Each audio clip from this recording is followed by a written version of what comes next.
हे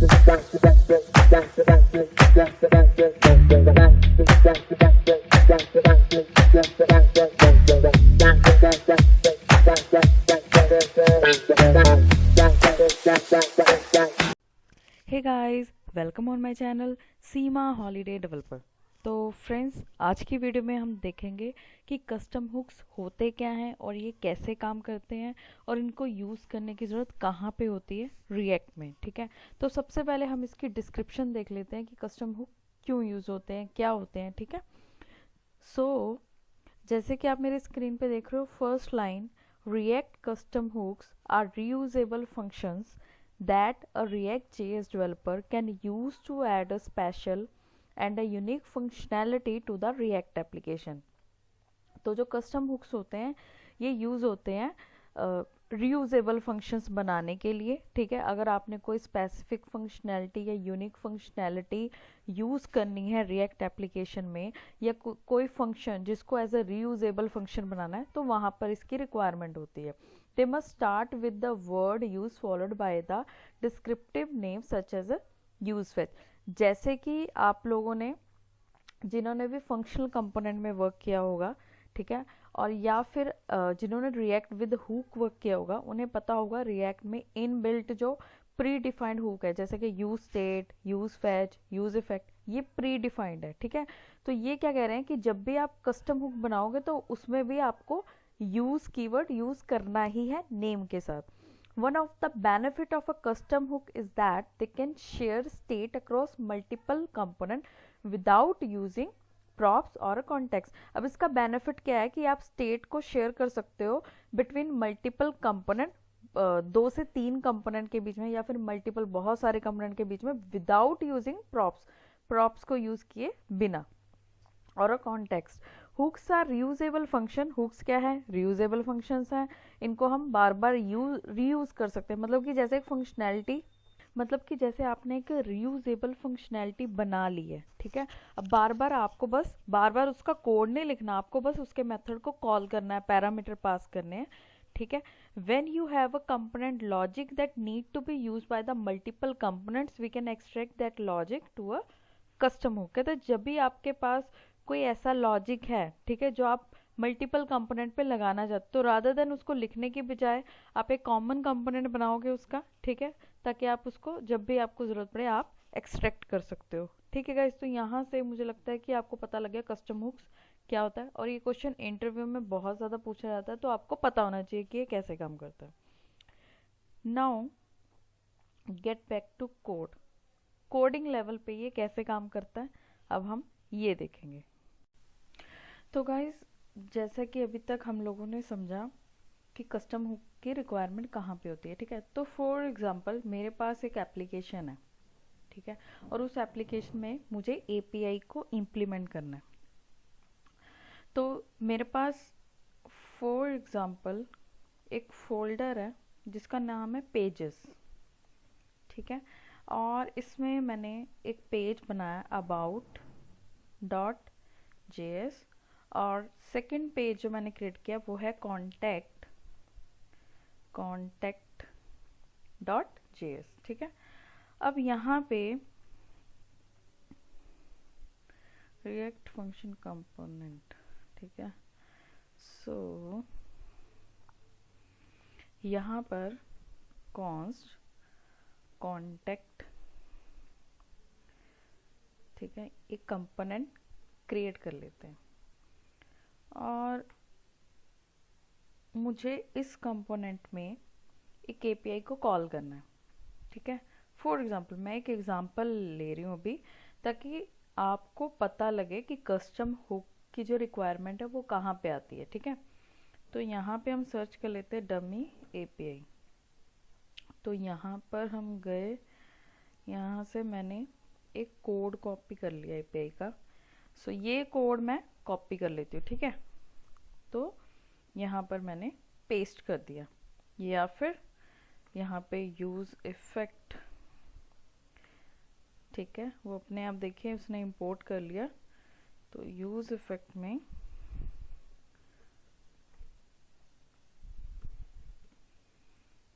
ये कोड हम copy paste कर देंगे। उसके बाद मैंने इसे एक्सपोर्ट कर दिया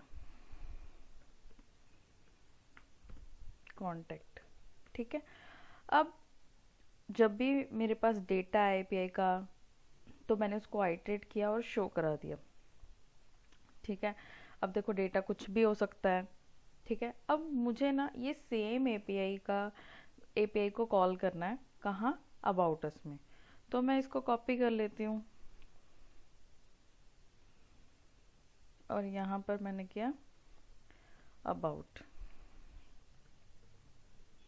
ठीक है, और अबाउट सेव किया। ठीक है, तो अब देखो मुझे एपीआई दोनों में कॉल करनी थी। अब क्या हुआ, जो मेरा कोड है एपीआई को कॉल करने वाला, उससे भी मुझे दोबारा दोबारा इसमें लिखना पड़ रहा है। ये सारा कोड मुझे दोबारा लिखना पड़ रहा है। ऐसे ही अगर एक और पेज होगा, फॉर एग्जांपल डैशबोर्ड है, मुझे इस एपीआई को कॉल करना, तो हम इस कोड को वहाँ पे दोबारा लिखेंगे। तो इस चीज़ को रिड्यूस करने के लिए ही कस्टम हुक को बनाया गया। ठीक है, कि कस्टम हुक के थ्रू आपको ये कोड जो है वो बार बार ना लिखना पड़े, मतलब रीयूजेबिलिटी आ जाए कि एक जगह पे उस कोड को आपने लिख लिया, जहां आपको जरूरत है आप उस हुक को कॉल करो, कस्टम हुक को कॉल करो और डेटा को एक्सेस कर लो।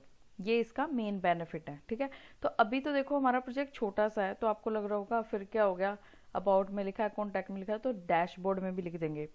बट फॉर एग्जाम्पल अगर आपके पास 100 पेजेस हुए या 100 फाइल्स हुई, तो आप अननेसेसरी कोड क्यों लिखोगे, सेम चीज को रिपीट क्यों करोगे। ठीक है, ये सिली मिस्टेक हो गई। तो स्मार्टनेस यही है कि आप कस्टम हुक को यूज करो।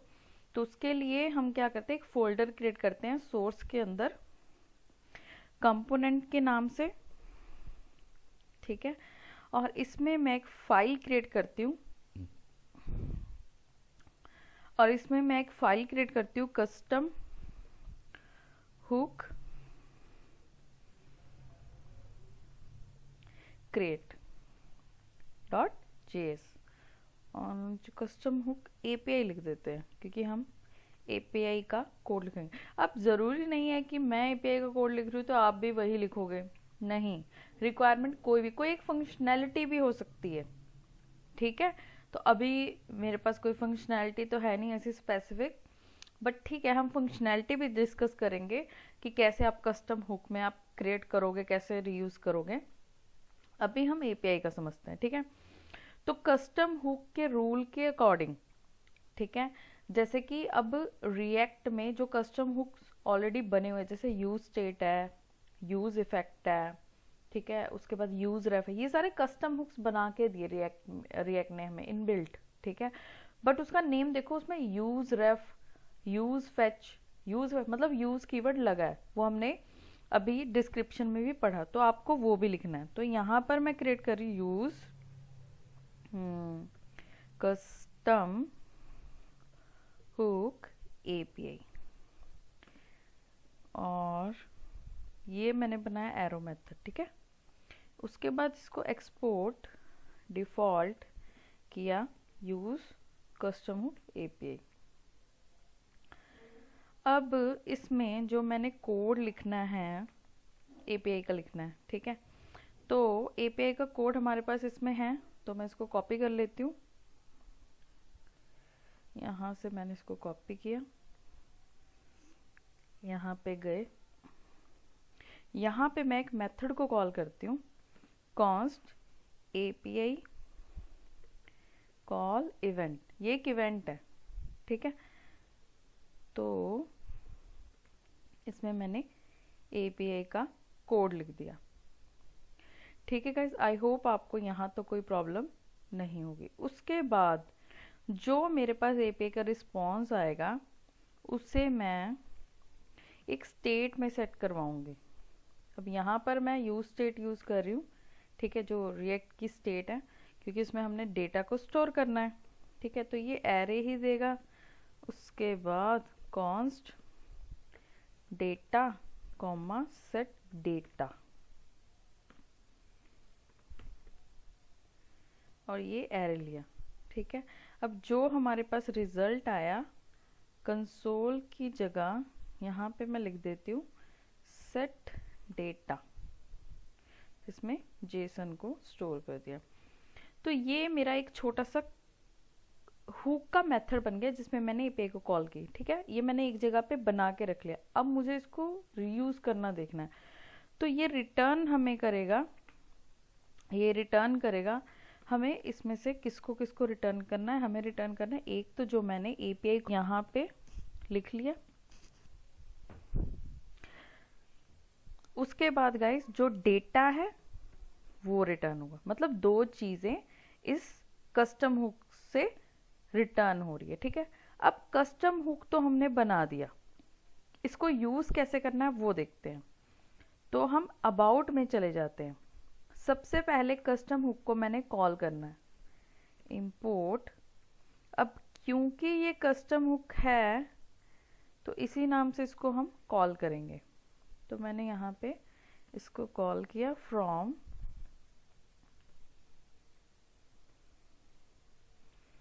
तो ये कंपोनेंट के अंदर हमारा स्टोर है। ठीक है, और इसको हमने ले लिया। अब मैं इस कोड को रिमूव कर रही हूँ क्योंकि अब हमें ये बार बार लिखने की ज़रूरत नहीं है, क्योंकि हमारे पास हमारा कस्टम हुक आ चुका है। ठीक है, और कॉन्स्ट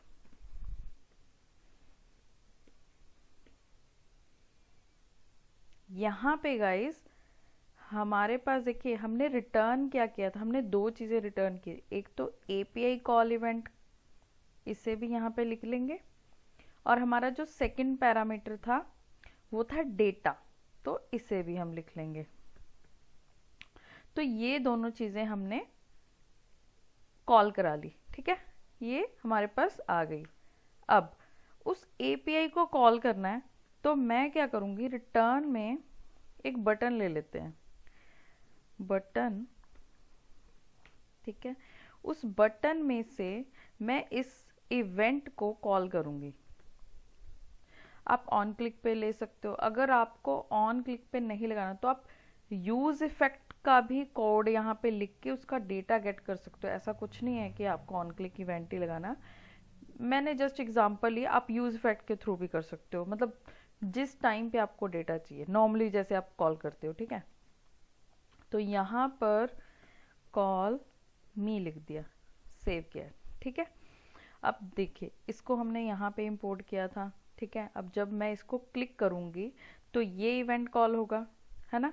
तो ये इवेंट कॉल होगा, उसके बाद ये यहाँ पर जाएगा, इस इवेंट को कॉल करेगा और स्टेट को सेट करेगा, और हमारे पास डेटा यहाँ पर आना चाहिए। तो इस डेटा को मैं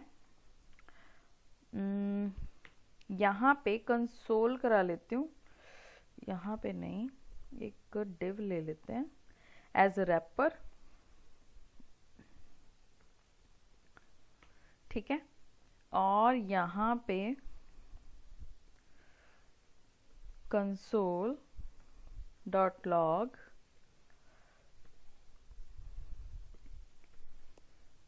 यहाँ पे डेटा सेव किया। अब गाइज about.js को हम कॉल करेंगे, app.js है तो यहाँ पे मैं पहले कॉल कर लेती हूँ import about। ठीक है, और यहाँ पर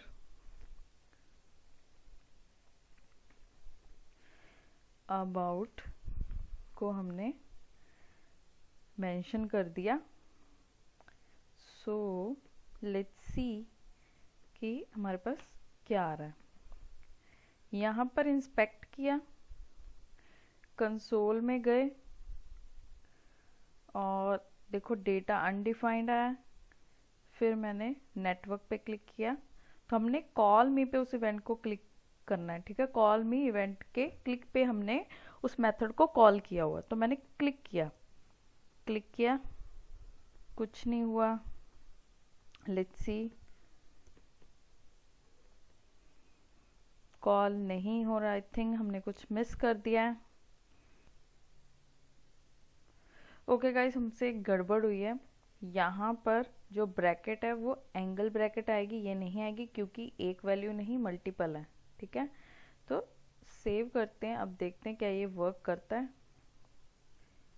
तो रिफ्रेश किया, क्लियर किया नेटवर्क को, कॉल मी पे क्लिक किया, तो देखिए हमारी जो एपीआई है वो कॉल हुई है। ठीक है, और हमारे पास डेटा भी आया। ठीक है गाइज, अगर यहाँ से मैं 1 हटा दूँ तो सारा ही डेटा आ जाएगा। अभी वो सिर्फ 1 रिकॉर्ड दिखा रहा है क्योंकि हमने सिर्फ 1 लगाया था। तो मैंने क्लीन किया नेटवर्क को, क्लिक किया कॉल मी। देखिए ये टू डू की एपीआई ही कॉल हो रही है और उसके बाद हमारे पास डेटा भी आ रहा है। कंसोल में भी हमारे पास देखिए सारा डेटा आ रहा है। ठीक है, तो यानी कि हमारा ये कस्टम हुक काम कर रहा है। ठीक है, अब एक और चीज़ है, जैसे हमने इस कस्टम हुक को कॉल तो कर दिया about.js से।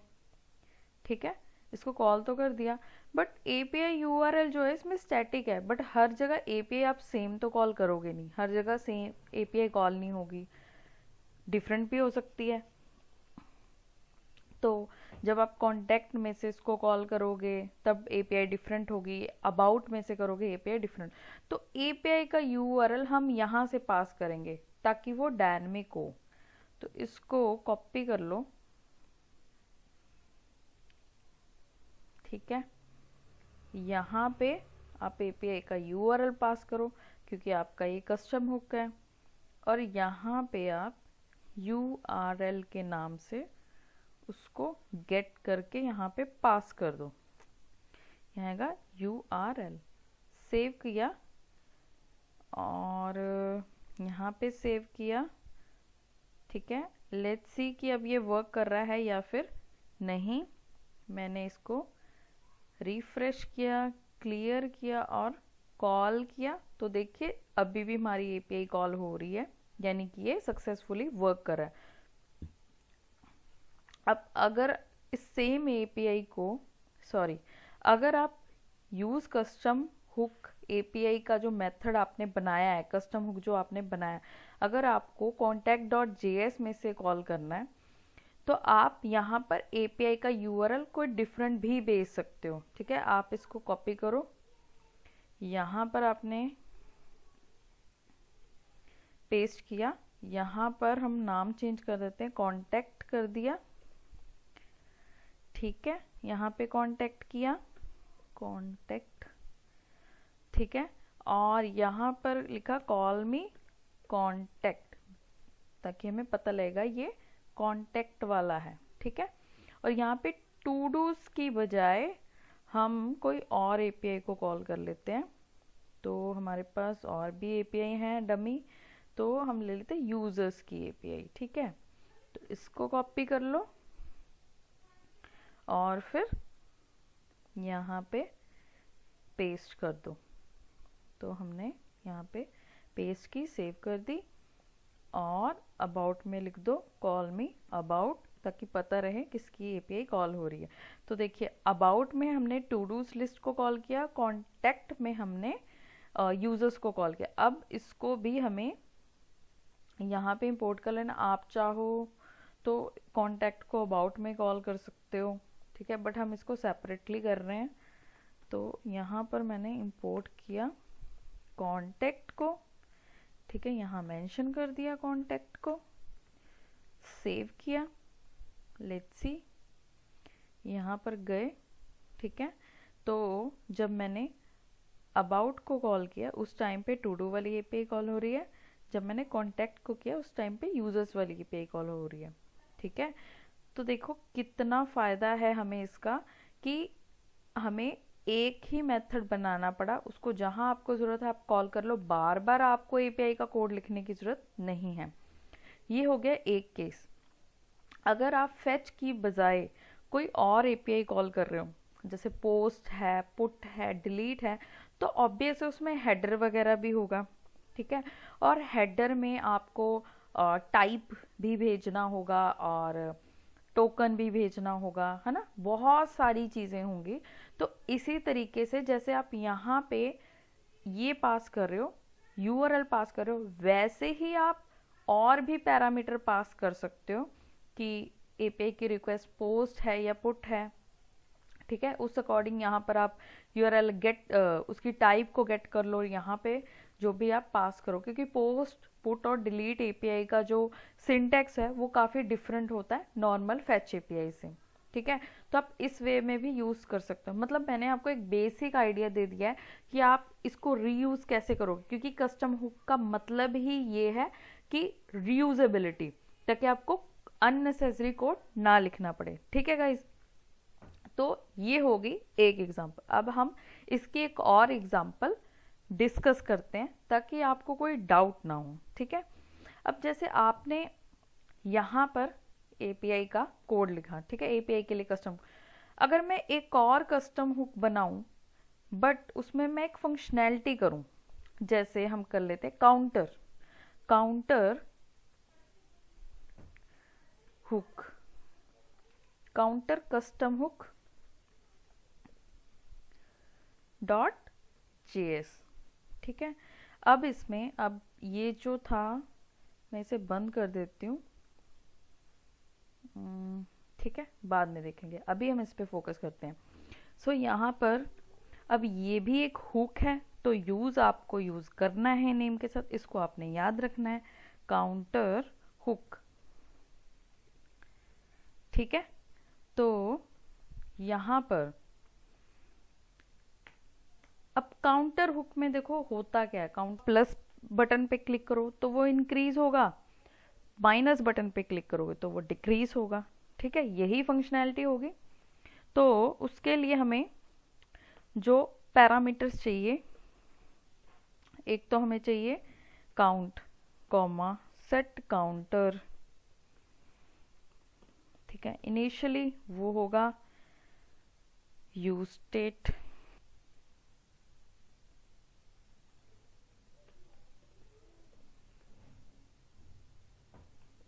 ठीक है। तो यहाँ पर हमने ले लिया अपना यूज स्टेट, तो इनिशियली काउंटर कितना होगा, 0 होगा।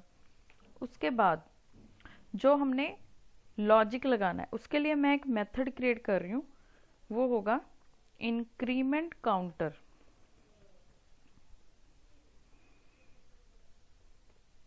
ठीक है, ये होगा इंक्रीमेंट, और एक होगा डिक्रीमेंट काउंटर। ये मैं सिर्फ आपकी अंडरस्टैंडिंग के लिए लिख रही हूँ। आई होप आपको यहाँ तक जो भी हमने किया समझ आया, ठीक है। Decrement counter. अब इंक्रीमेंट काउंटर में क्या होगा, इंक्रीमेंट काउंटर में क्या होगा, जो सेट काउंटर होगा वो होगा जो भी काउंट है, ठीक है, उसमें +1 हो जाएगा। ऐसे ही जो डिक्रीमेंट काउंटर होगा उसमें ये माइनस हो जाएगा, ठीक है। अब यहां से रिटर्न क्या होगा, रिटर्न में हमारे पास एक तो काउंट जाएगा जो नंबर है, क्योंकि वो हमें चाहिए, ठीक है। फिलहाल हम इतना देखते हैं, उसके बाद इसको हम export default use counter hook, ठीक है, मैंने इसको एक्सपोर्ट कर दिया, ठीक है। अब इसे हम यूज करेंगे, इसे हम डायरेक्ट app.js में यूज कर लेते हैं, या फिर आप अबाउट में कर सकते हो, या फिर यहाँ पर एक नया पेज बना लेते हैं ताकि कंफ्यूजन ना हो। काउंटर पेज डॉट जेएस, यहाँ पर हमने कॉल कर लिया इसे, यहाँ पर आया const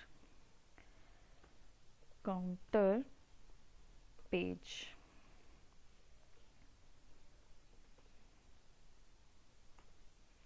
export default counter page, return h1 counter. app.js में इसको कॉल करा लेते हैं, इंपोर्ट काउंटर पेज, ठीक है, यहाँ पर लिया काउंटर पेज, और इसे मैं अभी फिलहाल कमेंट कर देती हूँ ताकि, और देखिए काउंटर आ गया, ठीक है, क्योंकि हमने काउंटर को कॉल किया। अब इसके बाद यहाँ से हमने इसको रिटर्न किया और इसे हम कॉल करा लेते हैं अपने काउंटर पेज में। यहाँ पे इसको कॉल कराएंगे import from, ये कॉल होगा component slash this one, ठीक है। तो यहाँ पर हमने लिया अपना use काउंटर हुक, और यहाँ पर हमारे पास अब वहाँ से कितने पैरामीटर थे, एक ही था, तो यहाँ पर लिया काउंट, क्योंकि वहाँ से एक ही पैरामीटर आ रहा है, इक्वल। ओके, यहाँ पर जो हमारे पास काउंटर है, काउंट सेव किया। और गाइस अब एक चीज ध्यान से देखना, यहाँ से देखो ये मेथड भी हमें पास करने हैं, ठीक है। तो यहाँ से increment counter comma decrement counter, ये भी जाएंगे। यहाँ पर इंक्रीमेंट काउंटर डिक्रीमेंट काउंटर, यहाँ पे हमने लगाया बटन, बटन इंक्रीमेंट। अब इसे एक डिव में रखना, तो मैं एम्प्टी डिव ले लेती हूँ, एक ब्लैंक डिव, ठीक है, ताकि एरर रिमूव हो सके। उसके बाद ऑन क्लिक पे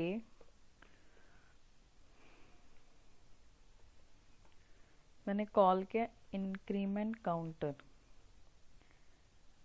फिर button on click decrement counter.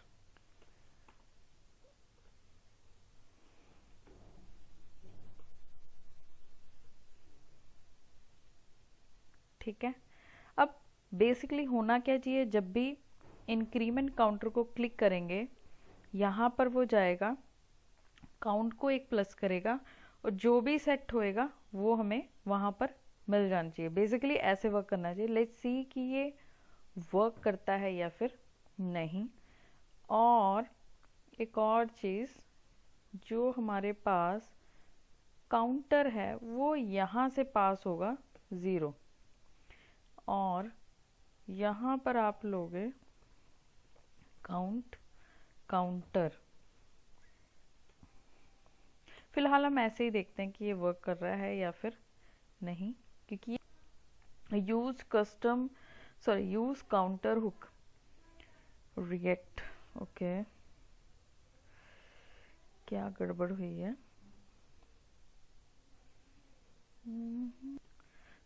तो यहाँ पर एक एरर आ रही है। ओके, रिएक्ट को हमने डबल क्विट्स में नहीं रखा, तो ये डबल क्विट्स में होगा, सॉरी।